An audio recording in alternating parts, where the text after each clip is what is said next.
자, 우리 2장 14절 다시 한번 같이 읽을까요? 2장 14절 시작. 내 형제들아, 만일 사람이 믿음이 있노라 하고 행함이 없으면 무슨 유익이 있으리요? 그 믿음이 능히 자기를 구원하겠느냐? 우리가 신앙생활할 때 크게 세 가지 단어가 중요합니다. 이신, 칭의, 또 성화, 그리고 심판. 우리에게 왜 신앙의 여정 가운데 시작의 문을 여는 것이 이신칭의인데, 믿음으로 의롭다 하심을 받는 거예요. 성화는 거룩한 삶을 살아가는 거예요. 심판은 성도가 말 그대로 얼마나 거룩하게 변화되었냐에 따라서 심판받는 것이 심판입니다. 자, 중요한 단어는 뭐? 이신칭의, 성화, 심판. 이신칭의는 믿음으로 말미암아 의롭다 하심을, 하나님이 우리를 보고 의롭다고 하시는 겁니다. 우리가 믿을 때 하나님께서 너는 이제부터 의로운 자가 되었다 인정해 주시는 거예요. 내가 의로워서가 아니고 믿기 때문에 의롭다고 불러주시는 것입니다. 우편 강도가 평생 강도짓만 하다가 선행을 할 기회가 전혀 없었는데 마지막 순간에 예수님을 믿음으로 네가 오늘 나와 함께 낙원에 있으리라. 모든 율법 종교는 행위가 들어갑니다. 그리고 행위를 강조해야 사람들이 좀 착해지고요, 말 잘 들어요. 이용이 먹기 참 좋습니다. 그런데 기독교는 그렇지 않아요. 오직 믿음으로 구원을 받습니다. 왜냐하면 행위를 내가 아무리 잘하는 그 행위 속에서도 교만과 자기 자랑과 악한 쓴뿌리들이 올라오거든요. 그러니까 사람이 잘할 수 없어요. 목숨을 불살라 순교한다고 하면서도 그 속에 교만이 싹트고요. 전 재산을 팔아서 구제한다고 하면서도 그 속에 자기 자랑이 싹터요. 사람이 아무리 선하게 살려고 해도 그렇게 안 됩니다. 그게 육체를 입은 인간의 한계입니다. 그래서 인간을 너무나 잘 알기 때문에 내가 애를 쓰고 수고해야 선행을 쌓아야 구원받는다, 그런 말을 하나님은 안 하시는, 인간을 너무 잘 아시기 때문에 그래서 선물로 구원을 주셨어요. 복음을 선물로 우리에게 주셨습니다. 아무 공로 없지만, 아무런 의의가 없지만 하나님이 나를 사랑하셔서 내 죄 때문에 독생자의 피를 대속의 제물로 흘리게 하시고 그 예수님의 십자가의 복음을 믿음으로 받아들이는 사람은 믿기 때문에 하나님의 사랑으로 내게 주신 그 복음의 내용들을 이해하고 고백하고 받아들였고 믿기 때문에 구원해 주시는 줄로 믿습니다. 그래서 우편 강도도 아무런 선행을 할 시간이 없었지만 믿음으로 오늘 나와 함께 낙원에 있으리라. 오직 하나님의 사랑으로 주신 복음의 은혜를 믿음으로 우린 구원받게 되었습니다. 그런데 야고보 사도의 고민이 하나 생겼어요. 입으로는 복음을 믿는데, 입으로는 교회에 대한 얘기도 수도 없이, 입으로는 예수님 달구사로, 입으로는 무슨 말씀이 좋다 무슨 말씀이 좋다 줄줄이 꽤. 근데 야고보 사도가 보니까 아리까리해요. 야고보서가 그래서 기록된 겁니다. 분명히 예수님을 얘기하고 복음을 믿는다고 그러고 신앙생활을 10년 20년 했다고 하는데 야고보 사도가 볼 때 참 아리까리한 게, 단어가 좀 그렇죠? 참 애매모호한 게, 정말 저 사람이 구원 받았을까? 근데 이 야고보 사도만의 고민이 아니고요, 제가 목회하면서 지금까지의 고민입니다. 성도들을 대할 때마다 홍 장로님이 구원을 받았을까? 재현 장로님이 과연 구원을 받았을까? 그 뒤에 새거덕만 하신 분들이 과연 어쩔 수 없어요. 목사는 그게 뭐 다 필요 없고요. 마지막 여러분의 영혼이 천국 가면 저는 할렐루야요. 그거밖에 제가 뭐 있겠습니까? 그러니 맨날 고민하는 부분이 과연 구원을 받았을까? 어떤 분이 죽어서 천국 문 앞에 올라가서 문을 쾅쾅 두드렸대요. 이건 예를 들어서 하는 얘기입니다. 천국 문 두들기지 마세요. 쾅쾅 두들기니까 문을 지키던 베드로가 문을 살짝 열면서 어찌하여 오시었소? 내가 이 문을 활짝 열어야 될 이유를 얘기해 보시오 했더니 한참 이분이 고민하다가 나 교회 목각교회 그러면 안 되는데 20년 그거 가지고는 문을 못 열겠소. 목각교회 20년 다니면서 또 한 가지 있는데 내가 집사 땄어. 그 베드로가 그거 갖고 안 된다고 문을 꽉 닫아버리면서 혼자 하는 말이 아이고 믿음도 없는 것이 집사 생활을 했으니 목사님 속을 얼마나 상하게 했으니 믿음도 없는 게 저기 집사 생활했으니 성도들 마음을 얼마나 아프게 했을까. 야고보 사도의 고민은 목회하면서 고민은 믿는다고 하는데 정말 구원을 받았을까? 그래서 오늘 본문 말씀에 정확하게 결론을 내리는 거예요. 형제들아, 만일 사람이 믿음이 있노라 하고 행함이 없으면 무슨 유익이 있으리요? 그 믿음이 능히 자기를 구원하겠느냐? 입으로만 믿는다고 하는 것은 소용없더라는 거예요. 그 지옥 간다는 겁니다. 야고보 사도의 결론이에요. 입으로만 예수님 찾고 입으로만 믿는다고 암만 얘기하고 그래봤자 그 사람은 지옥 갈 인생이지 그건 제대로 구원받은 게 아니라는 거. 정말 구원을 받았으면 말이 달라지고 사람을 대하는 태도가 달라지고 설교 때 아멘이 달라지고 지금 달라지면 별 의미가 없어요. 눈치껏 달라져야지. 자기 자신의 삶을 돌아보아서 변화하고자 하는 욕구와 열정이 달라지고 그 달라지는 모습을 보게 되면 회개하고 말씀 붙잡고 변화하려는 모습을 바라보면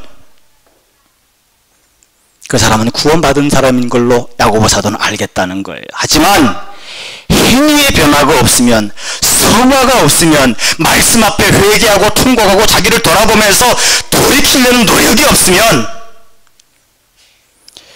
여러분 신앙생활은 성화입니다. 우리에게 주어진 숙제는 성화. 성화가 뭐예요? 거룩할 성자입니다. 거룩하게 변화되는 거예요. 예수님 믿고 구원받았으면 하나님의 자녀가 되었으면 우리가 하나님 앞에 심판받으러 가는 그 순간까지 우리가 해야 될 것은 거룩하게 변화되는 거에 있습니다. 언어가 거룩해지시기를 축원하고 삶이 변화되시기를 축원하고 사람과의 관계가 거룩해지시기를 주님의 이름으로 축원하겠습니다.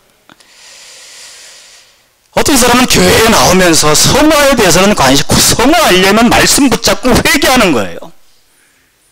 때를 어떤지 못 어떤지 말씀을 보고 말씀을 통해서 깨닫고 자기를 돌아보고 회개하고 또 회개하고 또 회개하고 또 회개하고 그게 성화입니다. 우리 그거밖에 할 게 없어요. 그러다 어느 순간 생각이 바뀌고 언어가 바뀌고 삶이 바뀌는 겁니다. 그러다가 하나님 앞에 어느 순간 나도 모르게 심판대 앞에 서는 거예요. 그때 상급이 달라지는 겁니다. 바울 사도의 상급과 우리의 상급이 같을 수 없고요.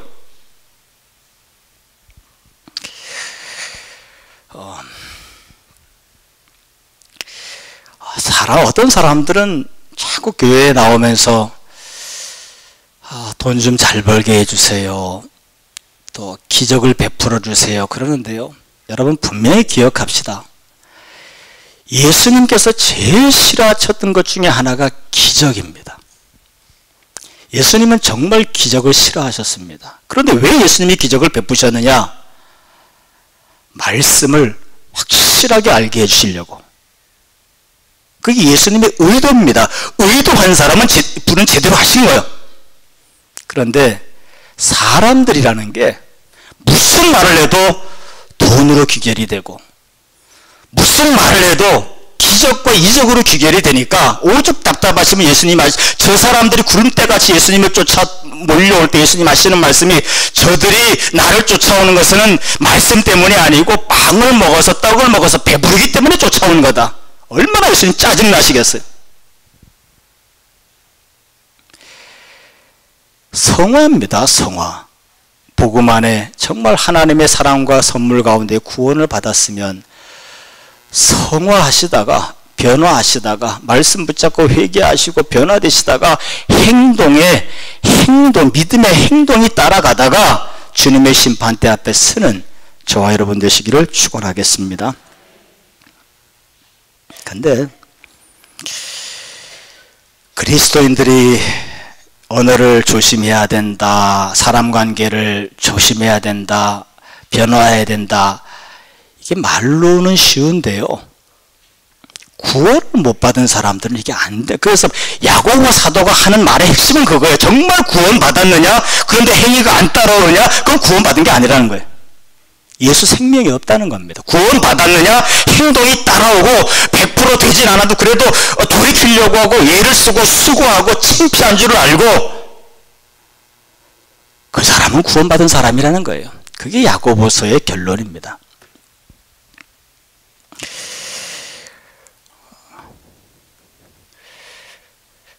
제가 수차 말씀드리지만 제가 아침에 물어봤어요. 김부영 선생님한테 현재를 낳았을 때 현아를 낳았을 때 현아를 낳아가지고 엄마 찌찌를 어떻게 먹어야 된다 가르쳐줬냐고 물어봤더니 아니라는 거예요. 현아가 알아서 먹더라는 거예요. 너 그랬어. 근데 백화점에 가서 최고급 정말 현아보다 더 이쁘게 생긴 인형을 사서 집에 갖다 놓으면 그 애기 인형이 우유 먹겠어요? 우유랜다. 갑자기 김부현 선생님 소가 돼버렸네. 오미젓을 먹겠냐고요? 못 먹습니다.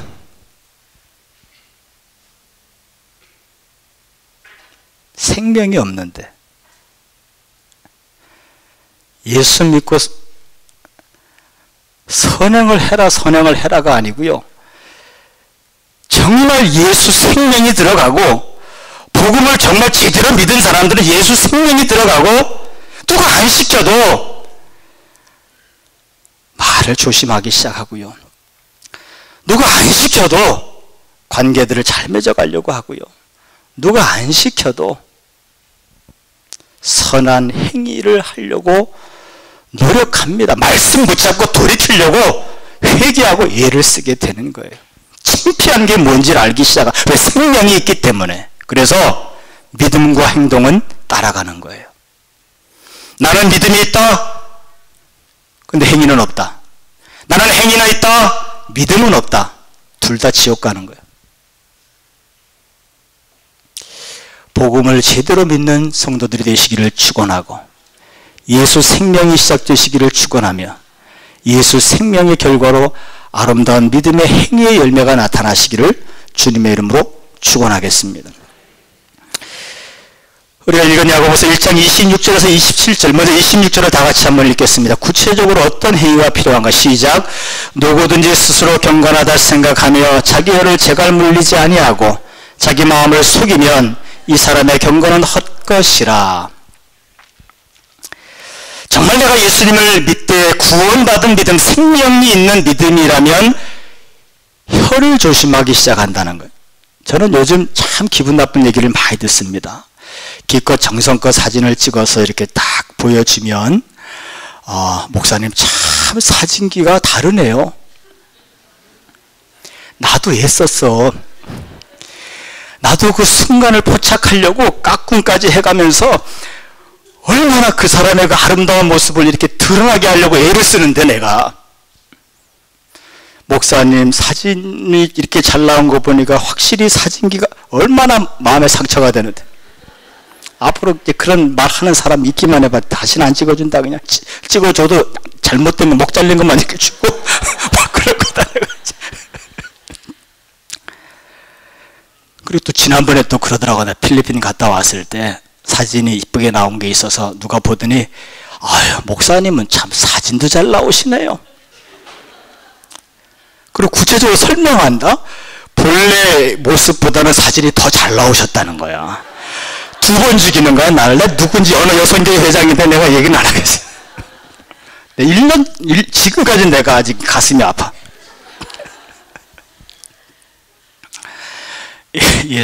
예수 믿는 사람들이 말에 권세가 있어요. 우스갯소리인데 어쨌든 권세가 있습니다. 예수님께서 우리에게 생명의 언어를 주셨으니까 죽음의 언어를 던져버리고 예수의 생명의 언어가 여러분의 혀를 축복하시기를 주님의 이름으로 축원하겠습니다. 두 번째 27절 한번 읽어볼까? 시작. 하나님 아버지 앞에 정결하고 더러움이 없는 경건은 곧 고아와 가부를 환난 중에 돌보고 자기를 지켜 희석에 물들지 아니하는 그것이니라. 고아와 과부를 돌보라. 고통당하는 사람들을 돌보라는 거죠. 그게 경건이라는 겁니다.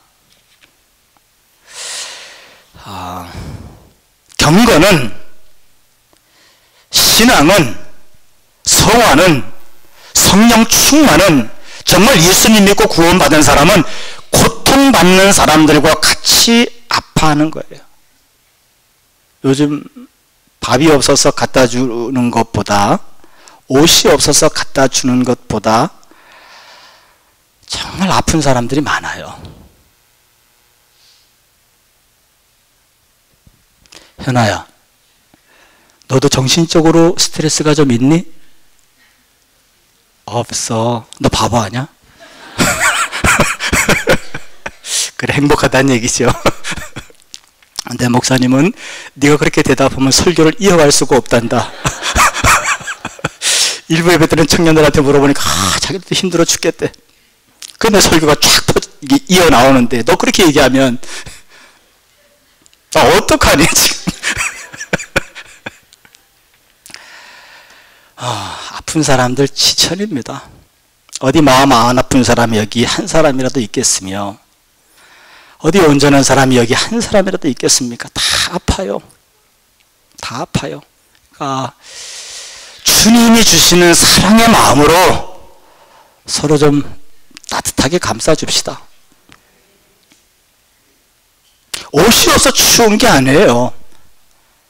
사랑하는 마음으로 내 곁을 지켜주는 사람이 없어서 추운 거죠. 먹을 게 없어서 배고픈 게 아닙니다. 주님의 사랑으로, 주님의 생명으로 내 곁을 지켜주는 사람이 없어서 배고픈 거죠. 그렇게 하는 사람이 신앙이 있는 사람이고 구원받은 믿음을 가진 사람이고. 할렐루야.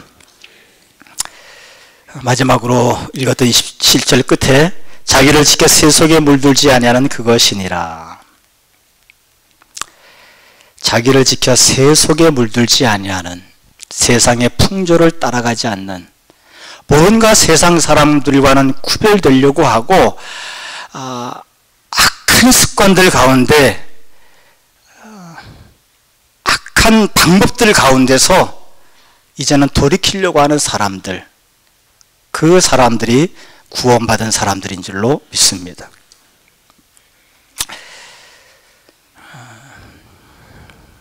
결론적으로 말씀을 드리면 야고보 사도의 고민은요, 믿음이 있다고 말들은 하고 믿음이 있다고 교회는 10년 20년 나오는데 정말 저 사람이 믿음이 있다면 무엇으로 확인할 수 있겠는가? 그 사람의 행위를 보면 알겠다는 거예요. 그 행위 가운데 첫 번째가 언어 생활입니다. 두 번째는 고통당하는 자와 같이 고통을 주는 사람이 아니고, 교회의 한기퉁이를 갉아먹는 사람이 아니고, 안 그래도 힘든 성도를 뒤에서 밀어버리는 사람이 아니고, 고통받는 성도와 같이 아파하는 사람, 그 사람이 구원받은 믿음이 있는 사람이고요. 그리고 자기 자신을 돌아보면서 계속 변화하고 성장하고 자기의 삶을 어둠에서 빛으로 끌어내려고 하는 사람, 그 노력이 있는 사람들이 구원받은 믿음의 사람이라고 하는 것이지요. 믿음과 행위는 따로 가지 않습니다. 정말 내가 생명 있는 믿음의 사람이라면 자동적으로 행위가 나옵니다. 우리의 믿음이 구원받은 믿음이 되시기를 축원하고 그 열매로서의 억지로의 선행이 아니고 믿음의 열매로서의 아름다운 행위가 넘치는 저와 여러분 되시기를 주님의 이름으로 축원하겠습니다. 주신 말씀 잠시 묵상합니다.